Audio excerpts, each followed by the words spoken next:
భారత స్వాతంత్ర దినోత్సవం సందర్భంగా ప్రధాని మోదీ 10 కీలక ప్రకటనలు చేశారు. దేశ రక్షణ, యువతకు ఉపాధి, సెల్ఫ్ మేడ్ యుద్ధ విమానాల తయారీ సహా దేశం అభివృద్ధి పదంలో నడిచేలా పలు చర్యలు తీసుకుంటామని తెలిపారు. భారతదేశాన్ని సాంకేతికంగా, ఆర్థికంగా బలోపేతం చేసే లక్ష్యంతో 2047 నాటికి అభివృద్ధి చెందిన దేశంగా మార్చుతామన్నారు. స్వాతంత్ర దినోత్సవం సందర్భంగా జాతిని ఉద్దేశించి ప్రసంగించిన ప్రధాని మోదీ అణుబెదిరింపులకు భయపడే ప్రసక్తే లేదన్నారు. ఇక దేశ రక్షణ విషయంలో మోదీ కీలక నిర్ణయం తీసుకున్నారు. భారత్ను ఎలాంటి ముప్పు నుంచైనా రక్షించేందుకు వీలుగా మిషన్ సుదర్శన్ చక్రను ప్రధాని మోదీ ప్రకటించారు. వచ్చే 10 ఏళ్లలో దేశీయ సాంకేతికతతో అభివృద్ధి చేయబోతున్న ఈ వ్యవస్థ కీలక ప్రదేశాలను కాపాడుతుందని చెప్పారు మోదీ. ఇజ్రాయెల్ తరహాలోనే స్వదేశీ వైమానిక రక్షణ వ్యవస్థను సృష్టిస్తామని తెలిపారు. ప్రతి పౌరుడు దీని కింద సురక్షితంగా ఉన్నట్టు భావిస్తారని ప్రధాని మోదీ భరోసా ఇచ్చారు. ఇక ప్రస్తుతం భారత సెమీ కండక్టర్లు సహా అనేక విషయాల్లో సొంత కాళ్లపై నిలబడుతోంది అన్నారు మోదీ. భారతదేశంలోనే తయారైన తొలి సెమీ కండక్టర్ చిప్స్ ఈ ఏడాది చివరి నాటికి అందుబాటులోకి వస్తాయని తెలిపారు.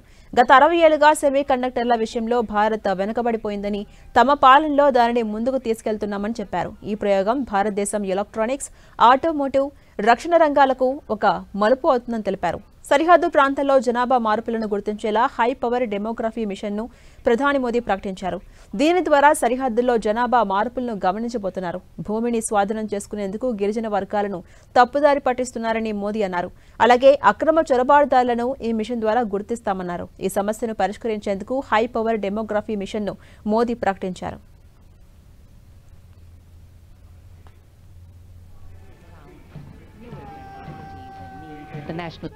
यकीनन एक खास दिन में परिवर्तित हो चुका है जब राष्ट्र का प्रथम नेतृत्व उनके इतना नजदीक है, इतना पास है और बहुत से लोग जो यहाँ पर आज स्वाधीनता दिवस समारोह के अवसर पर राष्ट्रपति पिताजी के ठीक सामने दर्शक दीर्घाओं में पहुंचे हैं. ఇక దేశ యువత కోసం 1,00,000 కోట్లతో కొత్త ప్రణాళిక ప్రకటించారు మోదీ. ప్రధానమంత్రి వికసిత భారత్ రోజ్గార్ యోజన కింద ఈ పథకాన్ని అమలు చేయబోతున్నారు. 3.5 కోట్ల ఉద్యోగాలను సృష్టించే లక్ష్యంతో దీన్ని ప్రకటించారు మోదీ. ప్రైవేటు కంపెనీల్లో కొత్తగా చేరే ఉద్యోగులకు ప్రభుత్వం తరపున నెలకు 15,000 అందించబోతున్నట్టుగా చెప్పారు.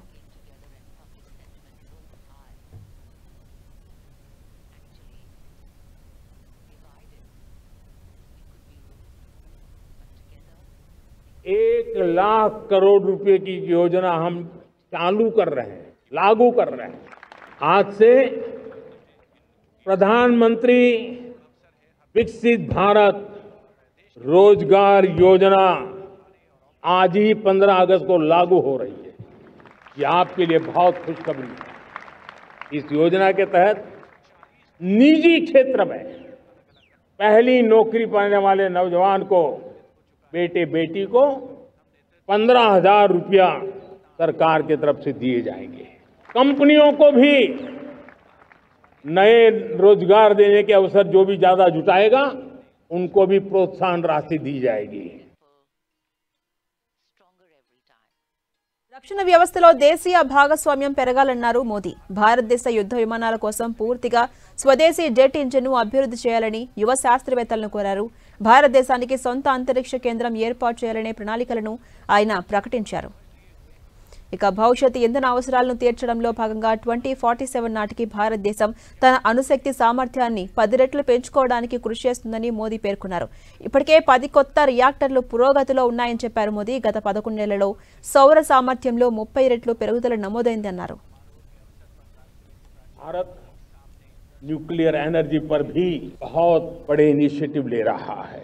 न्यूक्लियर एनर्जी में 10 नए न्यूक्लियर रिएक्टर तेजी से काम कर रहे हैं. 2047 तक, जो कि हमने विकसित भारत का लक्ष्य तय किया है, जब देश की आजादी के 100 साल होंगे, हम परमाणु ऊर्जा क्षमता 10 गुना से भी अधिक बढ़ाने का संकल्प लेकर के आगे बढ़ रहे हैं. ఇక స్టార్టప్లు, ఎంఎస్ఎంఈలు, వ్యవస్థాపకుల ఖర్చులను తగ్గించేలా కేంద్రం సంస్కరణలు తీసుకొస్తుందన్నారు మోదీ. కాలం చెల్లిన నిబంధనలు తొలగిస్తామన్నారు. ఆవిష్కరణలను పెంపొందించేలా వ్యాపార అనుకూల వాతావరణాన్ని సృష్టించడమే తమ లక్ష్యమన్నారు మోదీ. सेक्टर का कमाल तो हर देशवासी देख रहा, गर्व से भर जा रहा. और हमारे ग्रुप कैप्टन शुभांशु शुक्ला इस स्टेशन से लौट चुके हैं और आने वाले कुछ दिनों में वो भारत भी आ रहे हैं. हम स्पेस में भी अपने दम पर आत्मनिर्भर भारत गगनयान की तैयारी कर रहे हैं। हम अपने बलबूते पर हमारा अपना स्पेस स्टेशन बनाने की दिशा में हम काम कर रहे हैं। और पिछले दिनों स्पेस में जो रिफॉर्म किए गए, मुझे बहुत गर्व हो रहा है। ఈసారి దీపావళికి దేశ ప్రజలకు డబుల్ ధమాకా ఇవ్వబోతున్నట్టుగా ప్రకటించారు మోదీ. ఈ దీపావళిలోపు జీఎస్టీ భారాన్ని భారీగా తగ్గిస్తామని, ఇందుకు సంస్కరణలు చేపట్టామని తెలిపారు. సామాన్యులు చెల్లించే పన్నుల్లో భారీగా కోత పెట్టబోతున్నట్టుగా తెలిపిన ప్రధాని మోదీ దీనివల్ల వస్తువుల ధరలు భారీగా తగ్గుతాయని తెలిపారు. జీఎస్టీపై రాష్ట్రాలతో చర్చించి మార్పులు చేర్పులు చేస్తున్నామని, జీఎస్టీలో కొత్త తరం సంస్కరణలు ఈ దీపావళిలోపు వస్తాయని తెలిపారు. इस दिवाली में आपकी डबल दिवाली का काम मैं करने वाला। इस दिवाली में आपको एक बहुत बड़ा तोहफा देशवासियों को मिलने वाला है। पिछले 8 साल से हमने जीएसटी का बहुत बड़ा रिफॉर्म किया, पूरे देश में टैक्स के बर्डन को कम किया, टैक्स की व्यवस्थाओं को सरल किया, और 8 साल के बाद समय की मांग है कि हम एक बार उसको रिव्यू करें। हमने एक हाई पावर कमेटी को बिठा करके रिव्यू शुरू किया, राज्यों से भी विचार विमर्श किया, और मेरे प्यारे देशवासियों, हम नेक्स्ट जनरेशन जीएसटी रिफॉर्म्स लेकर के आ रहे हैं। ये दिवाली के अंदर आपके लिए तोहफा बन जाएंगे। सामान्य मानवीय की जरूरतों के टैक्स भारी मात्रा में कम कर दिए जाएंगे। बहुत बड़ी सुविधा।